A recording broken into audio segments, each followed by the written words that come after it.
Hey everybody, it's time for a long overdue update on the reef tank.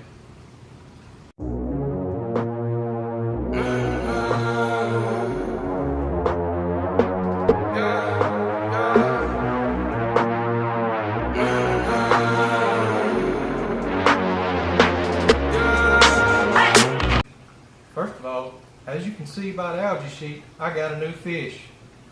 And it's still a 55-gallon tank.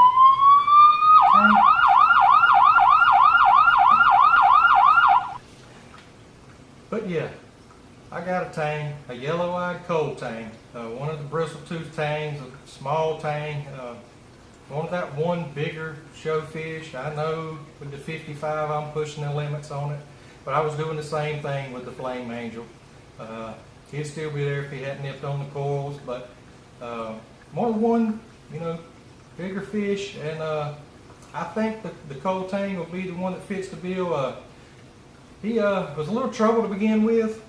He still does not like my lawnmower blenny. They still have their little spats. But he's doing good. He's really small.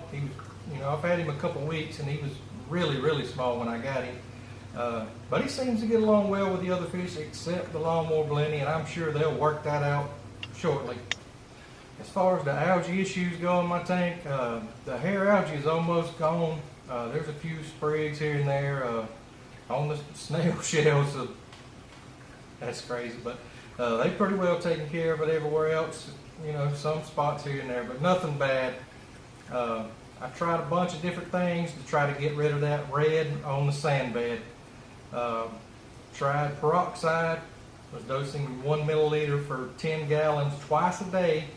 I've done that for 10 days. It made somewhat of a difference, but not enough to continue with it. Then I tried no pox. I was dosing 3 milliliters once a day, and after about 5 days, that was not what I wanted. The red was still there, and the corals were starting to fade. I could tell real quick that wasn't what I needed to do. The next thing I tried was Vibrant, and it seems to be working. Started out doing it twice a week, which is a lot.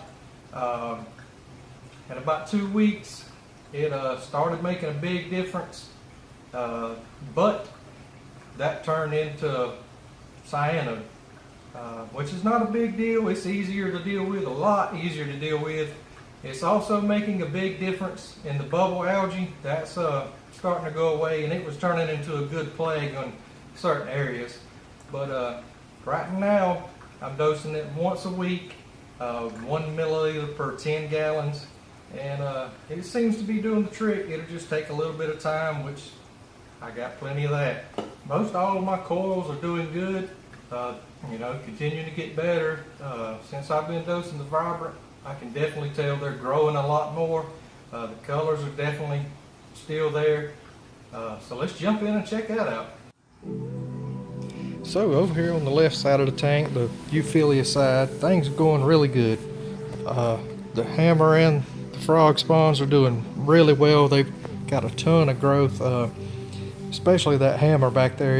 It's growing all down that side there. I really need to frag those, but I really just don't have anywhere to put the frags. I'm completely out of room. The acans are doing really good, especially that little small green and purple one is really doing well now. Towards the right side of the tank, all the SBS are doing good. They're keeping their colors. This ET's finger, this digi was down here behind this blasto, and the yellow polyps were starting to take over on it, so I had to break it off and move it. PC Rainbow still looks great, still encrusting out a lot. That Millie back there, pink and green, starting to get some growth tip. The bubblegum digi is starting to grow here. Bird of Paradise is really bright. The colors really stand out great on it. This tricolor acro back here, if it'll focus in, is really starting to grow. That red digi there is finally starting to get a bunch of growth tips. Come around the corner. That Hollywood stunner is huge. I need to cut it. But you can see just how many growth tips are on that digi. It's really doing well now. See some zoas back there that's just starting to take off. Got this frag rack off eBay. It's filled up too quick. I really need a bigger frag rack. That magnet there in the middle is kind of concerning. I need to contact the seller and see what we can do about that. I just noticed that today. Down in the sump, I took the algae scrubber out. I'd have 2 par 38 bulbs on there now, but I knew the vibrant was going to kill the scrubber. Got one little small piece of Chaeto. It's starting to grow, but it was just a tiny little piece. But overall, things are doing really good. I know it's been a long time since I've done an update, and most people probably think the tank crashed or something's bad has happened, but I just really haven't had time to put out a good update. Hopefully this will do. The tank's really growing well. Everything is doing good. I'm still working on trying to get rid of that red crap off the sand bed. That's my only major issue. Also got a problem where I've got the new tank syndrome, new tank fever, bigger tank fever, whatever you want to call it. As this tank fills up even more, and I'm completely out of room on it, I really want something bigger, and hopefully we'll work on that soon.